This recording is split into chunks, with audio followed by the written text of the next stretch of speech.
Hello there ladies and gents, welcome to today's video in which I will review, document, and sound demo this really cool guitar. This is an ESP-LTD Michael Paget Signature Series guitar. Let's get right into the specs and features of this beautiful instrument. New, these guitars came from the factory with a Graphtec bridge, EMGs 81 and 85 pickups, 3 knobs, the 2 on the left control tone for each pickup individually, and the rightmost knob controls volume for both pickups. This guitar also has a 3-way toggle switch for a pickup selector. The inlay material on the fretboard is just acrylic, which doesn't luster because it's not made out of any gemstone, but it looks very cool and it shines beautifully. The inlay design on these guitars was definitely the selling point as it looks really cool, yet apart from that, these guitars aren't that much different from any other high-end ESP-LTD. The fretboard material on these guitars is ebony, which is rich and dark. On this particular guitar with some streaks of brown here and there, but no signs of cracking or bad craftsmanship anywhere on the fretboard. And on the headstock, we have this nice alternative semi-cursive LTD logo, which has a beautiful pearloid luster to it. These guitars came from the factory with ESP-branded locking tuners, and I believe this was one of the first ESPs or LTDs to start doing this at a mass production level. The locking tuners look great, improve tuning stability, and make changing strings on this guitar an absolute breeze. The back of this guitar is painted, including the back of the neck, which admittedly can make it uncomfortable to play for a long time because the back of the neck gets sticky when your palms sweat, but outside of that I have no complaints about this guitar. Also, I'm sure you guys noticed, but this guitar has a battery cavity for the active electronics. It's got string through construction, neck through construction, and a nice little waist carve or belly carve depending on how you strap your guitar. So I've owned this guitar for a few years now, and I've had to service it very few times because it's a very well built guitar. So even with the change of temperature, the neck stays straight and the fret ends don't get sharp. If you guys take a look at the neck joint there, you guys will see no signs of cracking or bad craftsmanship. Again, this is just a very well built guitar, and guitars like these are the reason why I'm primarily an ESP guy. And to be honest with you guys, the few times I've had to service this guitar, all that entailed was changing the strings, cleaning the fretboard, maybe conditioning the fretboard a little bit with lemon oil, but outside of that I've had to do nothing major on this guitar. I've touched the truss rod 0 times on this guitar, which just goes to show how robust and well made it is. It's honestly one of the best flying V's that I've ever owned. The neck on this guitar is a U-shaped neck, so it's not too thin, but it's not too thick either. In my opinion, it's just right. The only problem I have with this neck is that, again, the back of it is painted, so when you play this guitar for a long time, your hands start to sweat, and it can make the neck feel sticky. As far as fret access, this guitar doesn't have any access carves or anything like that, but it doesn't need them because you can easily access all the frets even when you play this guitar standing up. So I'm sure you guys have noticed that I've referred to these guitars in the past tense, like when I say when these guitars came out. That's because as of right now, these guitars are not in production. Even though Michael Paget is still endorsed by ESP and uses these guitars, for some reason they are not in production, which is a shame. There are a few other versions of this guitar out there. The obvious one is the ESP Japanese version, which has been impossible for me to find. And there's also a Chinese LTD 200 series version of this guitar, but that guitar offers nothing special. It doesn't even have this inlay or anything like that. So it's literally just like any other low-end LTD with a graphic near the bridge. I do really like this guitar, but I wouldn't get another one of these if it was more than $1,000 just because they, I believe, went for around $600 to $900 when they first came out. And I know the prices of all guitars has gone up, but I think if I saw the ESP Japanese version of this guitar, even if it was really expensive, I would probably buy it. Again, this is one of the best flying V's that I've owned. I would love to have the ESP version of this guitar. Anyway, let's get into the tone test demo, then you guys will hear me talk more about this guitar.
So I have a theory as to how these guitars came to be.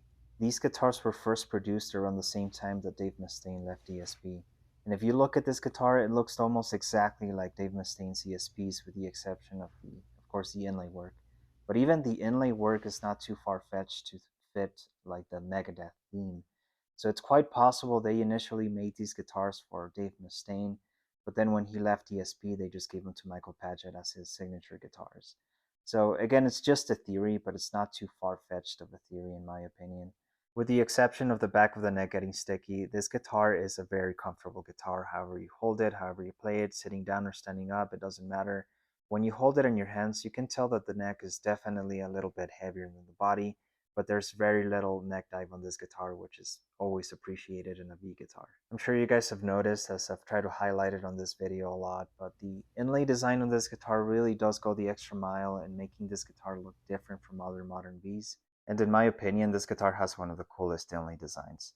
The gun gives you a sense of aggression that you would expect from Megadeth or Children of Bodom or of course Bullet for My Valentine. The smoke inlay design has that Tree of Life Steve Vai vibe to it, so it's beautiful. In my opinion, the perfect mix of aggression and beauty. The cherry on top is the luster that the headstock logo gives off, and also that the LTD logo is not your traditional one, but a special edition one. So although I really do like this guitar, at some point I'm going to end up selling it. The reason being is that I didn't click with the sound of this guitar too much. The EMG sounded too EMG-like, if you guys know what I mean. I debated changing the pickups, but I feel like this guitar is meant for someone that wants a flying V that has that aggressive, yet saturated Metallica / Bullet for My Valentine style EMG sound. Overall, I feel like somebody else would appreciate and love this guitar as is more than I do right now, so I would rather sell this guitar, and then I'm hopeful that I can find the ESP version of this guitar in the future, and when I do, I'll buy it, change the pickups, and that'll be one of my main guitars. So thinking about that will keep me going and hopefully make me feel good about having sold this guitar in the future. So final thoughts on this guitar. In terms of sound, I give it an 8 out of 10. The pickups sound good, but they don't sound great or amazing. Basically, they sound as good as active EMGs can get. In terms of construction, I give this guitar 9 out of 10. And there's no doubt in my mind that this guitar will last you a very long time if it's well taken care of, because it is very well built and made. In terms of feel and playability, I give this guitar 9 out of 10. It feels great to hold and play this guitar, and it is comfortable however you hold it, whether you're playing sitting down or standing up. The belly/waist carve is always appreciated, even though it doesn't add too much in terms of comfort, but it looks really cool. The only complaint I have about the playability of this guitar is that, again, the back of the neck gets sticky if you play it for a long time. And last but not least, in terms of aesthetics, I give this guitar 9 out of 10. It looks like an awesome modern flying V, and the inlay design goes the extra mile in making it look better and more unique than even some of the Vs that are coming out today. So I just wanted to put that out there. This guitar is an excellent guitar, not just aesthetically, but just as a flying V, and it's definitely one of the best that I've ever owned. Thank you guys so much for watching. If you have questions, comments, or concerns regarding this beautiful instrument, drop them in the comment section of this video.